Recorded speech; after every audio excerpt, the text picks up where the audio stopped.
any means, and I get super. I don't want you to be. So hello, everybody. This is Elena Rodriguez, and we are back with Kris McGuire, a dear, dear friend of mine that I've known for years. Back from a life that seems like for me was a lifetime ago, basically, when I owned my fitness studio. That's how her and I came to know each other. And here we are this many years later. And, you know, it's amazing when your paths like cross and then they don't, and then they do, and then they don't. But every time that you come together, you just pick up right where you left off. And that's exactly what Kris represents to me. She is solid. I just absolutely love her. So Kris, thank you for joining us. How are you today? I'm fantastic. Thank you for having me. You're welcome. I love your shirt. It says "Be Stronger." I felt like it was appropriate. That works. So, you know, we're here sharing just stories of hope and inspiration for people that are tuning in at any time, to give them the reminder that even if they are in a tough spot right now, or even if they are feeling like lost or alone, that there is hope, that there is light on the other side. Have you ever found yourself in that place? Oh gosh, yes.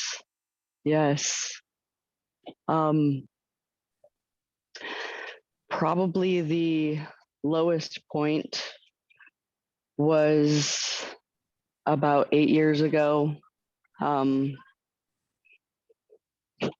when I woke up one day and finally admitted to myself that I didn't want to do that anymore. Wake up, I mean, I didn't want to wake up anymore. You were dead. Yeah. I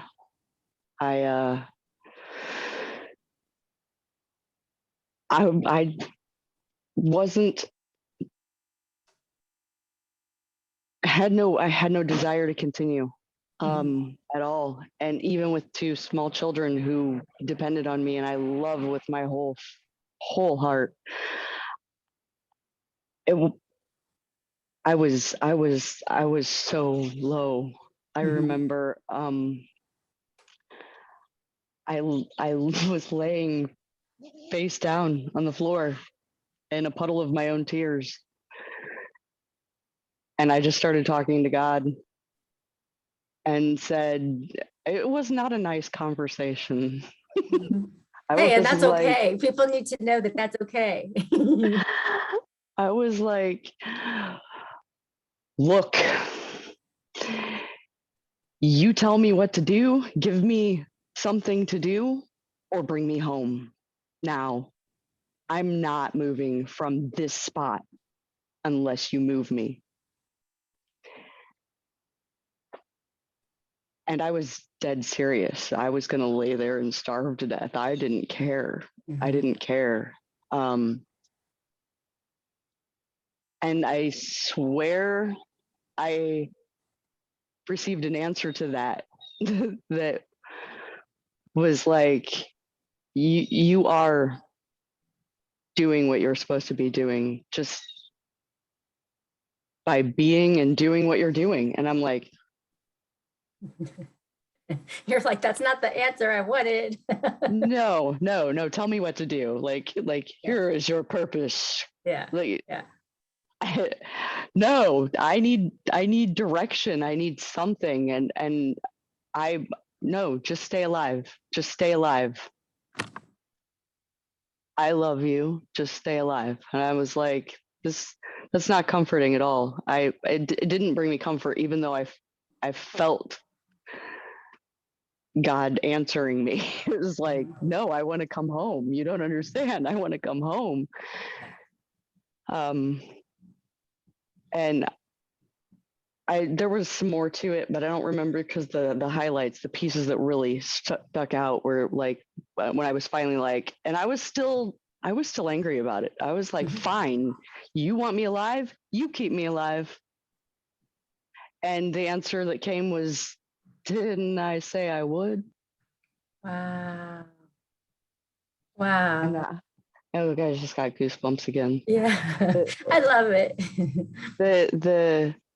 the things about, clothing the lilies of the valley and taking care of the birds, and they don't worry about tomorrow, and all of that came in, and I was like, okay.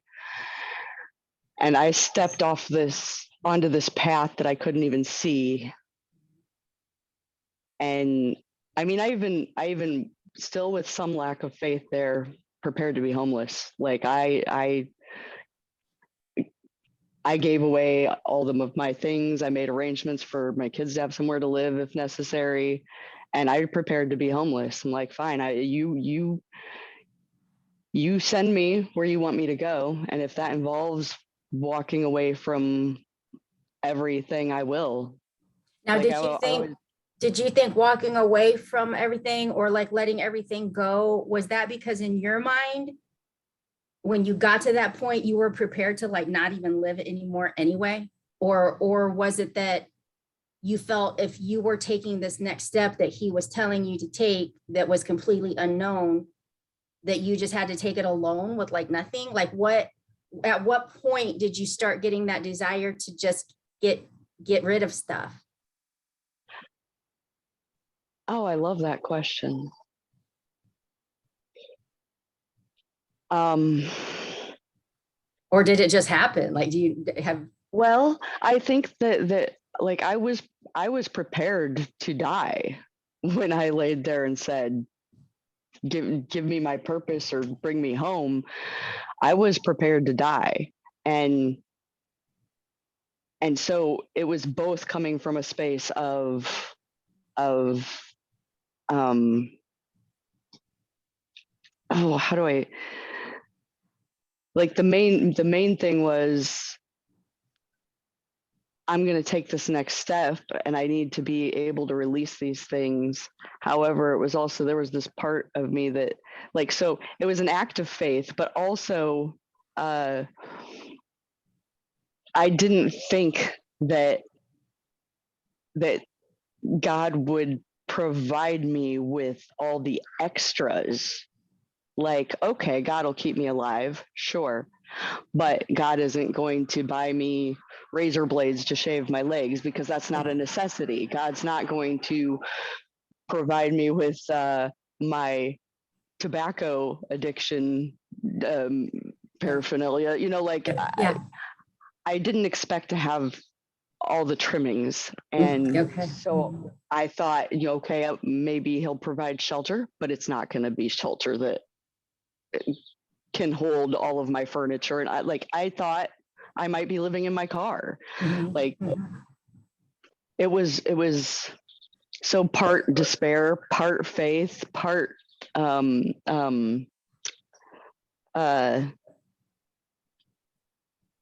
like, there's just no way that I could follow this path and have all the extras.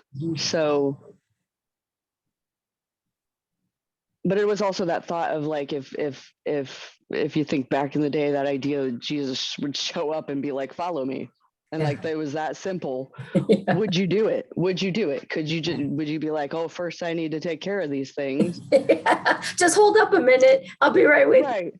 Right. So part of me was feeling like, I don't know what's coming next. And I want to be mobile. I want to be like, if I'm saying, fine, you keep me alive and I'll do what you want me to do, then I need to be prepared mentally and emotionally and physically to do go that where you're sending me. Yeah. It was such a powerful time. So I'm going to ask you, because like I said, we popped in and out of each other's lives. I don't think we've ever popped out. We've just not always been in complete connection, because I remember coming across an article you wrote.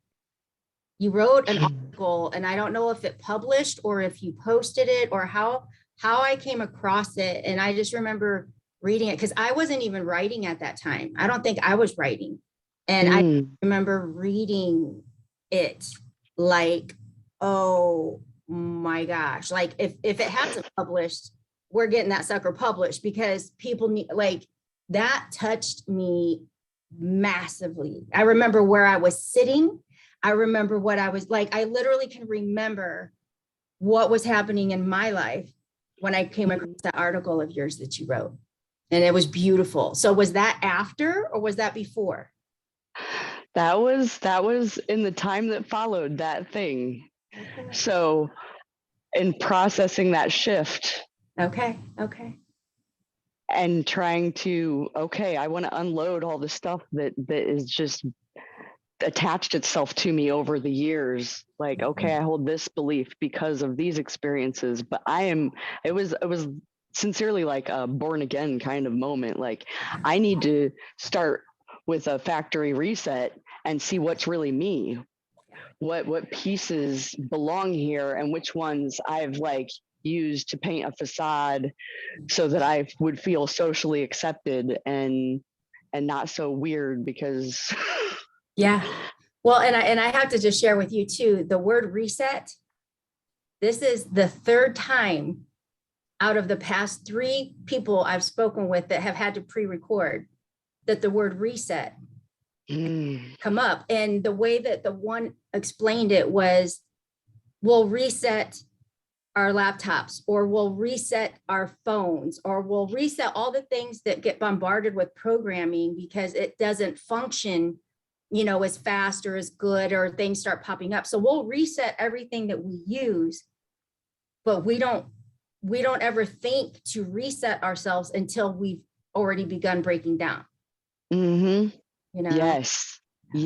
Oh, yes. And that's kind of part of what, like, in what I was writing about there was just this, like, one of the things was in feeling suicidal at the time. What if suicidal thoughts are born of the desire to live? And like, what if that's the same sort of feeling that the butterfly or that the caterpillar has to build its own tomb in order to become the butterfly? Like that point of you're so low that you surrender. Like, I don't know about you, but I've never been able to voluntarily surrender. I have to be beat into submission. And then I go, oh my God, I cannot do this. Yeah. I need to release this. Yes. And let God take care of it. And then stuff starts moving again in miraculous ways, even.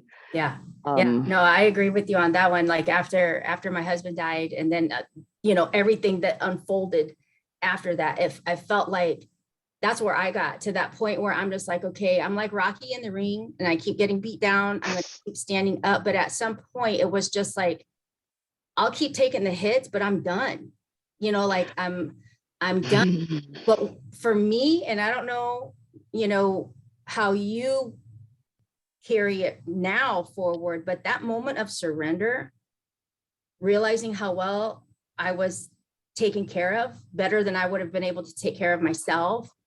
Today now, I'm just like, I just go for it, because it's like, it's all surrendered, the good, bad, like none of it's mine. Like I'm just rolling with it. But it took that moment to realize, like, it's not in my control anyway. But when you freely give up the control that you think that you have, then you going forward, man, his plan is so much better than you could do anyway, that you're like throwing everything at him. Just yeah.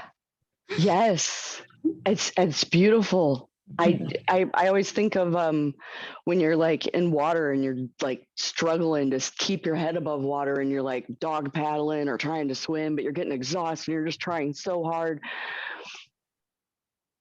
But you could lean back, relax, stop fighting, and let the water hold you. And it is that kind of you're like, this is it. I'm going to die. I just can't do this. And then you're suddenly find that you're wrapped in this embrace that's so warm and caring. And you're like, I prepared to be homeless, but I never ended up homeless. I've never gone without food. I've never gone without shelter. I've never gone without any of my needs, and also all the extras. Yeah. It's and just watching it unfold the way it does, it brings me to tears and humbles me constantly. I'm like, I couldn't have planned any of that better. I couldn't have. It's just so delicious, the way that it unfolds when you're surrendered like that. And it is when I find myself holding on again and starting to worry about anything, especially things like money, like, every single time it always works out. Yeah. I always have what I need. Yeah. And I relax again, and then it shows up in some delightful way. And that happened to me just not even too long ago. I've had some things pop up, and so finances, I'm like, oh, here we go again. And I grabbed a pair of jeans or something because I needed to go get something, and I reach in my pocket and I'm like, oh my God, there's like $60 in here. And I really was like, where did this come from? Because I never have cash. You know what I'm saying? It's like I never really carry cash. And I'm sitting there like racking my brain to remember, okay, who gave this to me, or what did I pay in cash for that I have change? And I don't know. I just know I had money in my pocket, and these are jeans I wear all the time because I don't have tons of clothes, and so it's just kind of odd when you're like, okay, thanks, let's go get a treat. Yes. That article that I wrote, I did post it on Facebook, but the website that it was published through has since been taken down. I do intend to put it up again somehow. Okay. So I still have it. Yeah. I just don't know if I can just post it. It's 14 pages. I don't know if I can just post it to Facebook. I will, but if you know of a place I can put it. I know what you need to do with it. So we'll talk about that offline. But Awesome. Yeah, you're saying it's 14 pages. I know exactly what you need to do with it. Okay. That's the business side in me popping out like already right now. Like, nope, just hold on to it. Don't post it. I'll help you out. So no, awesome. But it was a beautiful article. I mean, yeah, I remember it. Yeah. So anyone is catching us right now, because like I said, I'm doing this just for awareness. I'm doing this because people need to share their stories. The world needs healing. And I think sometimes we don't see ourselves, the power that we hold, because it's just us. Like, it's just me, and to me, it is us. It has to be us. If not us, then who? And so I don't know who's going to tune in or how this could reach one person. It could reach 1 million people. Like, I don't know, but I do live by hope. HOPE, help one person every day. So if that one person is tuning in right now that really feels like they're at that point where they would rather not wake up today, what would you tell them?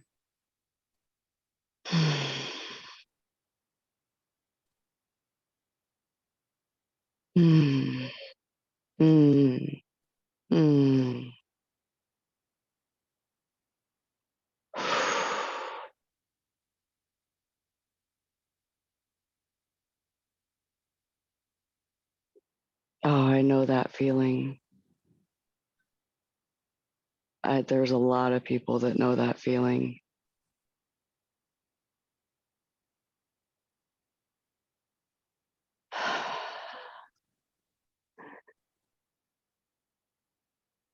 So many things I'd want to say. While you're feeling that way, you can't see that you're feeling, you're lost, you're in the dark, you're exhausted, but you're being held. You are so held and so loved. And it's not until you get through the thing. What?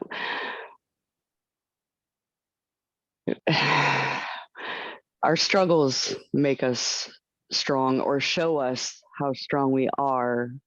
And until we experience them, we don't know.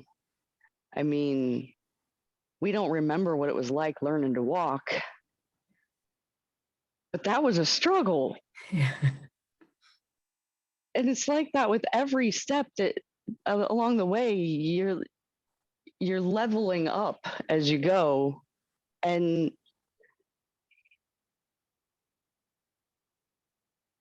we feel weak when, if you've ever worked out to muscle fatigue, you feel weak, but that's building your muscles. Mhm. I I don't know if it's entirely, I heard a story once, it's a short story, Mhm. and I'm going to shorten it even more just for the purposes of this, but it was, I think, a Zen story where a man was riding his horse and he sees a man asleep under an apple tree, and there's rotten apples all over the ground, and there's a snake comes and slithers down this guy's throat. And the man on the road sees it, and he knows he's got to help this man. But he knows he can't tell him, dude, a snake just went into your belly because he might die of fright. So instead, he wakes the dude up by hitting him with his staff. And of course, like, if you got woke up being hit by a staff, you're like, what the heck is going on? And he just starts commanding this dude to eat these rotten apples. And dude's protesting and like, why are you doing this to me? And he's just beating him with his staff until he eats, and then forces him to eat more and forces him to eat more, and until the guy vomits and all these rotten apples and the snake come out. And then he gets to see why this guy was doing this to him.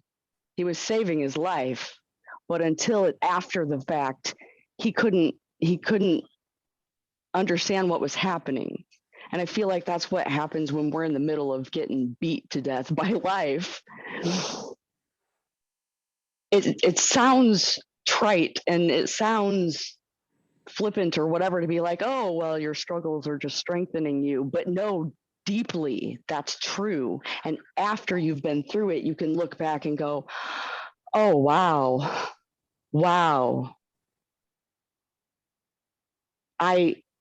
I wouldn't have chosen that, but who that has made me or what that has shown me about myself, and now how I'm capable of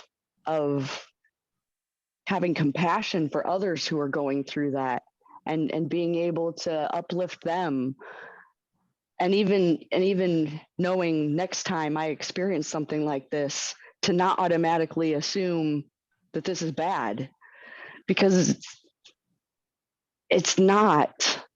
We want the growth. We don't want to feel the horrible things we feel while it's happening, but we want the growth. And ultimately, I feel like, I don't know if I'd have been able to hear it while I was in the space, though. But now I'm like, wow, I am so grateful. And much like the surrender thing where you're like, oh, what else can I surrender? And now I'm like, ooh, a challenge? Oh, this sucks. This is going to be awesome. Yeah. Which is a huge difference from the space I was in when I was ready to die. Like, now I'm like, well, I can do this because it's not me. It's me and God, you know. Oh, I love that. Yes, because it's not me, it's me and God. Absolutely. Yeah. But that is that just the visual, you know, when you do wonder like what the heck, like why does this keep beating me down? But to realize that it's getting out of you what is not needed, what can hurt you, what can harm you, what's holding you back, what's, you know, what's shrinking the amazing being, you know, that you are. And wherever the battle comes from, who knows, you know, who knows, but it's that just the beat down is actually the blessing. Yes. But while you're in it, that's not what you want to hear. No, it's not what you want to hear. Absolutely. Now I remember, you know, I shared this piece that at a moment, I think it was after I found out about my husband's affair, that God had told me, stop asking questions you know you will never receive answers to. Like clear as can be, like stop wasting your time asking questions that you know you never will receive answers to. And it was almost like, and you know what questions I'm talking about, you know, and I think a lot of us do that. And so we almost choose to sit in the pain because we're still searching for something that we know we're never going to find. And instead looking at what am I learning here? What am I supposed to do with this here? Like, how can I use this forward? And that moment for me was life-changing, you know. Absolutely. There was no question that would be answered, none. So I had a choice. What do you do with this? And I always choose to make it a positive. And I just turned it into sharing my message because it really can break down self-esteem, confidence, all of it. And it's like, we got to talk about this. So that's why I'm not afraid to talk about the hard stuff. So I appreciate you coming on here and talking about the hard stuff. Oh, I appreciate what you're doing because I am with you all the way. It is the hard things that we're not supposed to talk about those things, you know, that, yeah, being able to say, honestly, this is where I'm at. This is what I'm going through. It's when you find that you're not alone. Everybody's carrying some pain. Yeah. And man. And I had talked about being touched by the mental struggle, not myself personally, but those I love, and being on this side of it, right? You know, it's a topic we need to talk about. You know, people are dying every day, and you can't ask the questions when you're too late. But if you're here to talk about it, it's like, it's so taboo. Nobody wants to say, no, I was at that place. I was effed up, you know, like I wanted to kill myself. It's like, oh gosh, we don't talk about those things. And it's like, yeah, we do. Yeah, we do, because that's probably your neighbor. That's probably your daughter's best friend. That's probably like, it's not the minority anymore. We're still not talking about it, you know? And so I described the feeling being on this side when you're watching somebody that, and especially being as faith driven, and, you know, I love my God.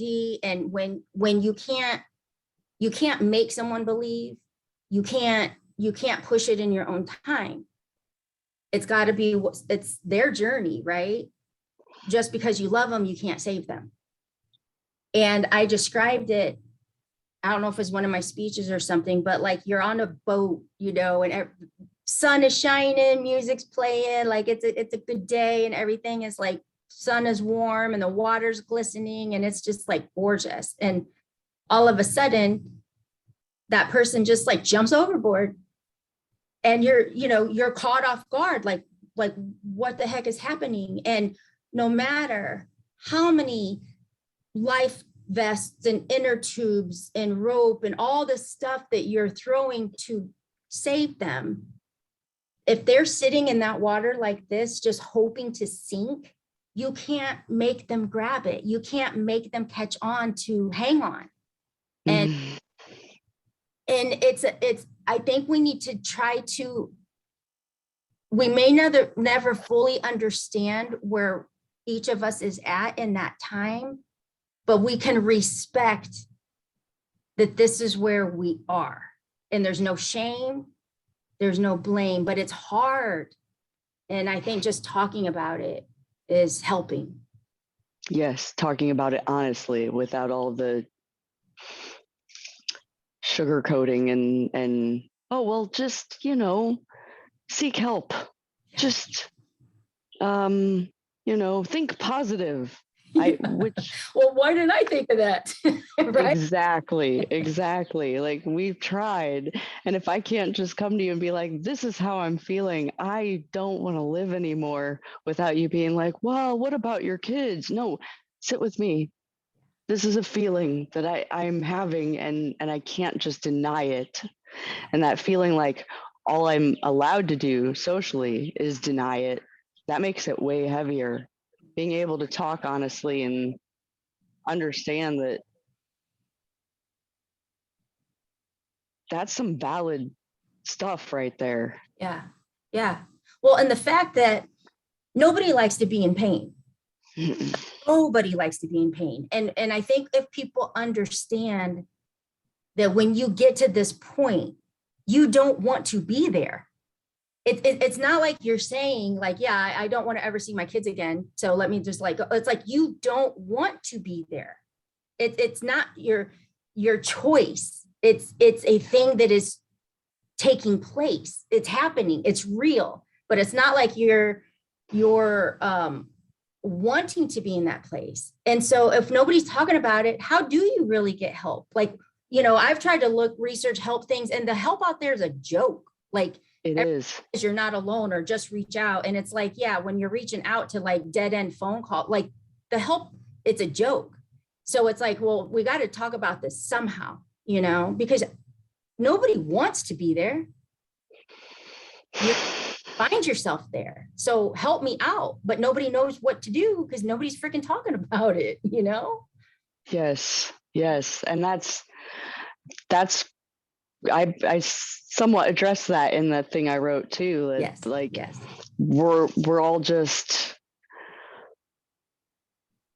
it's all that surface, seek help, think positive, get some perspective. Other people have it worse than you, but it's not about that. Like you said, I'm not choosing to be in this space, and the space that I'm in is just, when you're like that, is just so oppressive.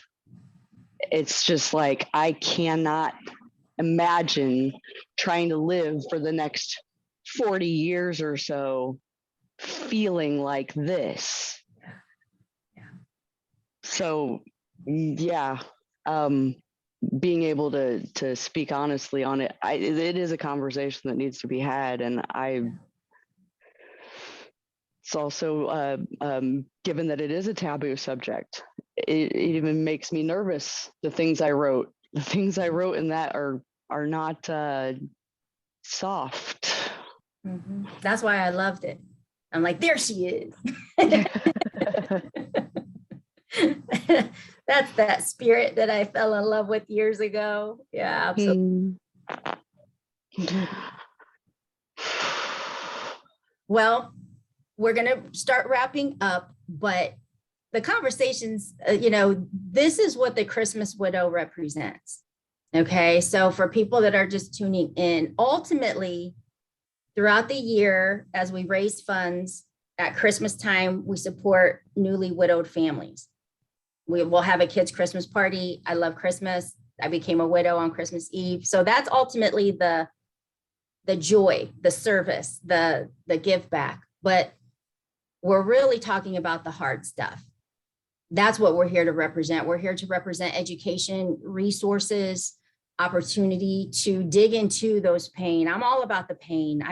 I thrive in the zone of talking about the raw, hard shit, because that's life. And that's where the gold is. Yes. And that's what hope means to me. Anybody searching for hope doesn't feel like life is perfect. Right? Not by far. Not by far. So that's really what the Christmas Widow represents. And we'll be seeing more things pop up. We're still in our first year. But this conversation, this place, this vulnerability is God's requiring it right now, because people are hurting and they aren't alone, but the way that it's set up, yeah, they kind of still feel like it. So yeah, this is beautiful. Thank you for doing this. Oh, I love you. You are amazing. So tell me, just for somebody else that might be, worried about sharing her story, you were nervous. You were terrified, Yes. right? Oh yes. Well, Oh now. yes. I was definitely I'm still nervous a Okay. little bit, but not as much as I was. I'm still learning to appreciate my voice. That's a big part of it. And Mhm. yes, and being able to recognize that I have worthwhile things to share. And like at the beginning here, oh, it's just me. This is just little old me, just like that's not a big deal. When like the moment you were born, God was like, what's the next beautiful thing I want to grace the earth with? And it was you, and there's nobody else like you. So your voice is important, and your my let me go ahead and own that too. My voice is important, and I do have a worthwhile story, just and so is all these other people who I want huh? We all matter. Yes, We all matter. every single one. Mhm. And I mean that. Like I feel like that's one of the things that I was shown. It wasn't just Kris, you're important. It was every one of these souls is important and more loved than they have any idea. I want them to know. I can't make them see it, but I want them to know how loved they are, how held in the universe's arms, how much God is smiling on them. So That I makes me happy. in spite of my nervousness, here I am. Yay. Well, thank you so much. We're going to, when people follow the group or the event or the Streamathon, I'm still putting everything together, but we will definitely be able to connect. And I have an idea that might allow people to gain access to your article. So more to come. But I will wrap up here and you stay on because we'll talk for a minute, but we are going to take a break. And when we come back, we will bring on our next guest speaker, who is another part of our Circle of Hope. And we just want to thank Kris McGuire for sharing her story, her heart, her love, and her time with us. Thank you. Thank you.